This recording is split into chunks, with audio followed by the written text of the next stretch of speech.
My name is Steve McAllister and I'm 24 years old. Right now I'm a graduate student at Central Michigan University and I'm also the graduate assistant for sexual assault services at CMU. Before I got to college, I was like most men when it comes to dealing with sexual assault. I knew that it was a bad thing. I knew that I didn't agree with it happening and I wish that it didn't, but I didn't think it would ever personally affect my life. I was personally touched by this my sophomore year.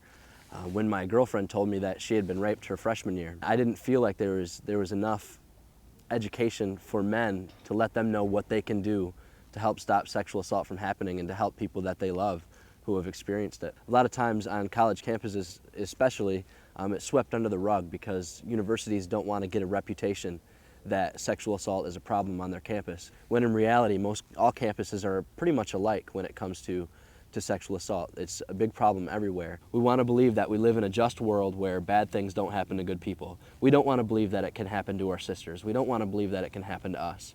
But in reality, it can. We need to start breaking down these myths and really seeing the truth and seeing what sexual assault really is. And once we start doing that, I think we'll be ready for some change. My name is Allison White and I'm 23.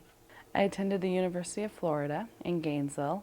Before I began college, I only knew the word rape. I didn't really even know the word sexual assault. I always thought that rape was the guy behind the car that grabs you at a mall parking lot. So I never thought that I would be the kind of person that would be a victim of rape.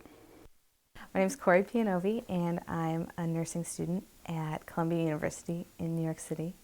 I went to college at Notre Dame in South Bend, Indiana. You think that it would never happen to you and it's going to be somebody jumping out of the bushes.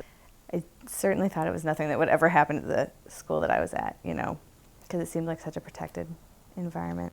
I was sexually assaulted about 2 months after I started school. I was hanging out with my friend who was dating one of the guys on the football team. She wanted to go out and see if maybe he was at one of the bars. About 2:30, I guess, her boyfriend and a bunch of his friends came into the bar and they were really drunk. We left the bar at around 3 and piled into a cab to get back to campus. And I sat on one of his friend's laps in the front seat. My friend and her boyfriend asked me if I would walk him up to his room to make sure that he got into bed safely. I went into his room, I sat down on the couch and I was thinking to myself, like, should I walk home by myself at this time of night? It was 3 in the morning. Thought it might be dangerous, ironically. I was sexually assaulted 2 weeks after I started college. I probably, within an hour, had about 4 or 5 fuzzy navels. I had about 1 or 2 beers. I'm not exactly sure how much I consumed, but I knew I was pretty out of it. Just having a good time. I wasn't falling down drunk kind of thing. And stuck my head out a window and was smoking a cigarette, in which case I met my assailant, who was laying on the roof of the fraternity house. I don't know who started kissing who, but there was some kind of kissing ball in that hallway, and that's when we decided to go somewhere else. We ended up going into another secluded place. It was a big community group shower that was under construction. I placed my cut down and we just began kissing, and before I knew it, he had exposed himself, and at that point I said, no, I'm going to leave. And then I stood up and I was sort of on my way out, and he sat down and he didn't grab me, he just sort of guided my arm. He grabbed my hair sort of at my temples, and Didn't think really anything of that because we were just kissing, but before I knew it, he started to push my head down, forcing me to perform oral sex on him. He was lifting himself off of this chair, and at one point I started to gag, and he didn't take his hands out of my hair. He just told me not to get sick on him. He moved his leg over to the left a little bit. I just was sort of in a state of shock. I didn't know what to do. I didn't know. I think that was sort of my defense mechanism, was finding a way out. And once that failed, I just felt even more vulnerable. He became very forceful, and he was at least twice my size, you know. And he held me down, and he just started doing different things to me. And he raped me for over 5 hours total in the end. And I begged over and over and over again, please stop, please stop, please stop. You know, no, I don't want to do this. He spread my legs and looking at me just like disgust, with just like total disgust on his face, and proceeding to rape me again. I remember like turning to the side and seeing the clock, and it was 6:07 in the morning, so like 3 hours after it had all started. I just wanted to be anywhere but besides where I was. And I walked back to my dorm. I felt disgusting and dirty and horrible, and I just went upstairs to my room, took off all my clothes, and went and took a shower, which is exactly what you're not supposed to do. Everybody has their own coping mechanisms. Some people will bounce right back. Other people, it might take a lifetime to get better and to start dealing with it. And some people never do. I didn't know what had happened to me. I know that I had said no a few times. I know that I didn't agree to what had happened. As far as thinking to myself, calling it rape, saying that I was raped, in the technical terms, one, I thought intercourse had to be a part of it. Forced intercourse. I wasn't in a healthy mind state at all. I was a wreck. I was having anxiety attacks, panic attacks. At one point it had gotten so bad, which is right towards the end, about 2 days before I reported it, I had had an anxiety attack to the point where I hyperventilated and passed out. My way of healing was to fight back.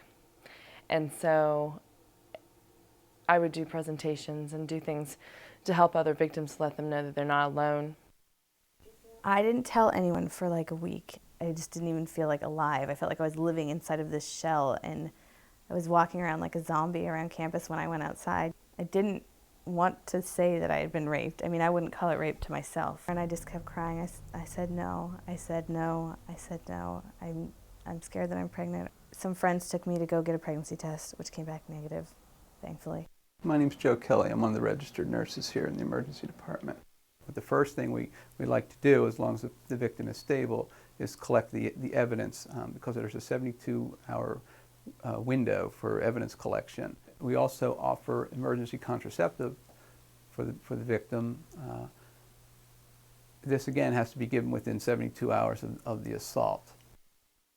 People think that it's just sex and that it really shouldn't be very traumatic to somebody. But if you think about it, if you really think about it, the only thing that we really truly have control over in our lives is our body. And once someone takes that control away from us, what else do we have? My name is Howard Cleary. My job title is Executive Director of Security on Campus. We are a nonprofit organization that provides advocacy for the victims of crime on college campuses nationwide. I'm Catherine Bath, and I'm the Program Director here at Security on Campus. Sexual assault, of course, is a big concern of ours. For the majority of sexual assault victims who call us, it would be categorized as acquaintance rape, because in some way they knew or were acquainted with their attacker. Young women, often they're only 18 years old when they get raped. It often happens the first semester of your freshman year. Only about 1 in 25 of those rapes are ever reported. I talked to the fraternity president. He said, you know, I'm a third-year law student. You can do what you want to do. But as far as reporting it to the police, it's going to be your word against his. No one's going to believe you because you've been drinking. In all states except Wisconsin, alcohol is considered a date rape drug. If a girl has had 6 or 8 beers, they're not capable of legal consent. And if they've gotten a rape kit done, then that young man will be defending himself in a court of law. He said, it's not like I took you into the woods and beat you up and raped you. And at that point I said, I can't sleep, I can't eat, I can't walk to class without being escorted by someone. I said, I had anxiety attacks. I know something has happened to me. I go, yeah, you didn't beat me up and rape me, but you did sexually assault me. They think it's no big deal having sex with these girls, and they don't realize that because it's against their will, they have broken trust. They have totally, made a young woman feel that the world that they were so happy in, that, that they trusted, that all of a sudden they're powerless. After I reported the incident, he was arrested 4 days later. The state attorney had told the investigators to arrest him. The next morning at his arraignment, the judge ordered him to leave the county. I also talked to another girl that had been raped at Notre Dame, and she said that she just wished that she had done something. The guy was still walking around campus, was still going to graduate from Notre Dame and have the same degree as the rest of us. So at that point I decided, if I'm not going to do this for myself, I should do it for other women so that he can't hurt other people the way that he hurt me.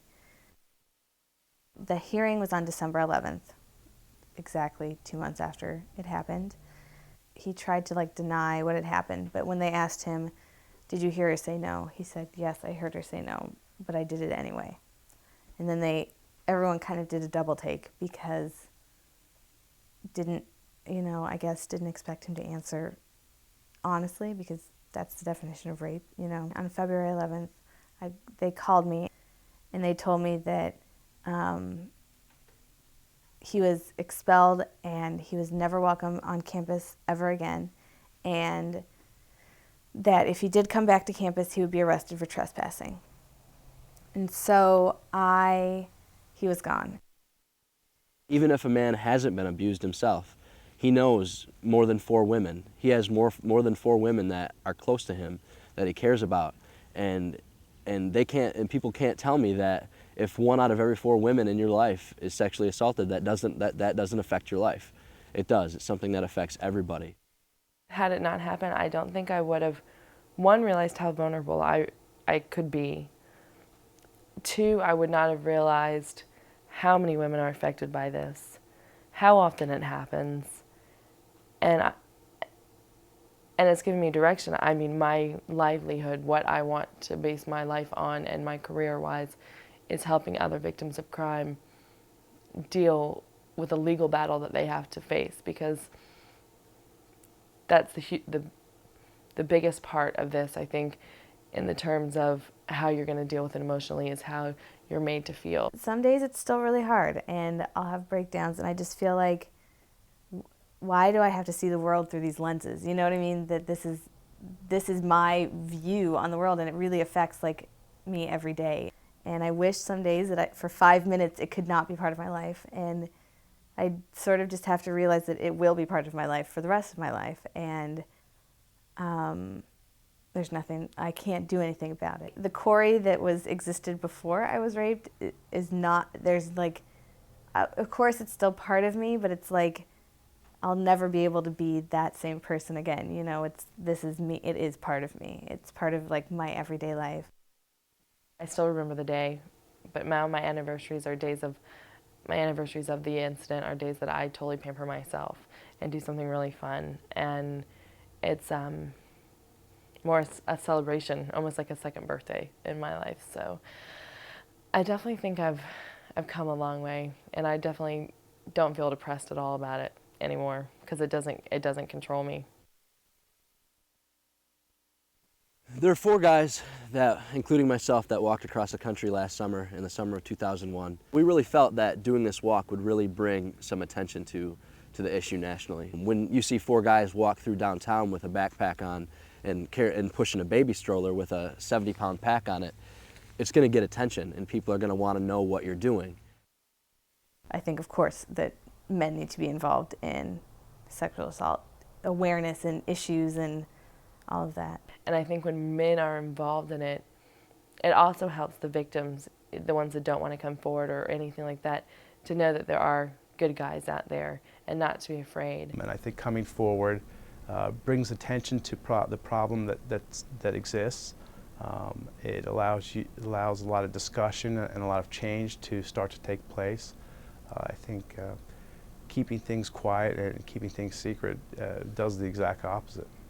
Young men speaking out against rape, it's very good for other young men to hear this from young men, because I think they can explain it or in a way that other young men can understand.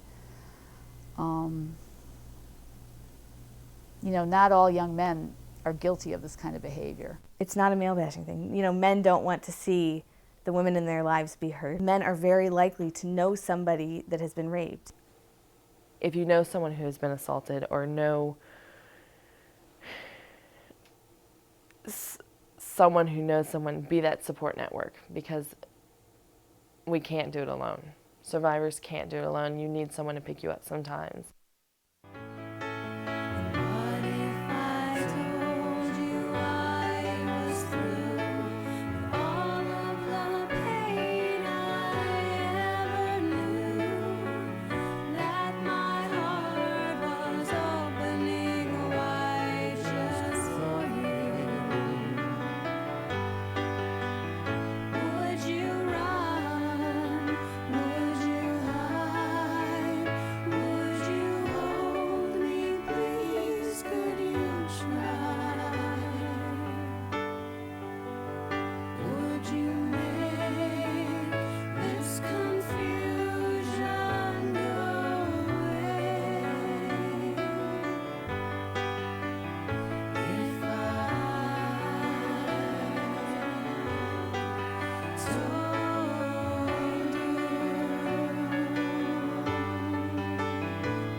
People always put the label on sexual assault that it's a women's problem, it's a women's issue, and that men really don't need to get involved. I've had men in full dress uniform come up to me crying, saying that this happened to his girlfriend, and that he was really glad that we came and talked to him because we told him some things that he could do to help her out.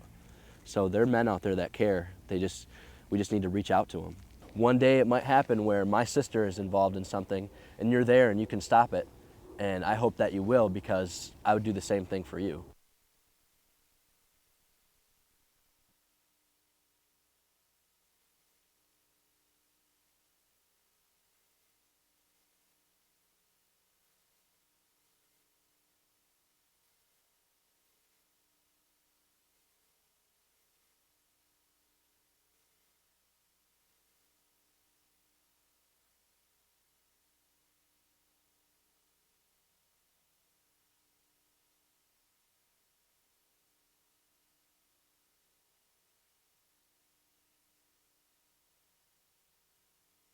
I'm trying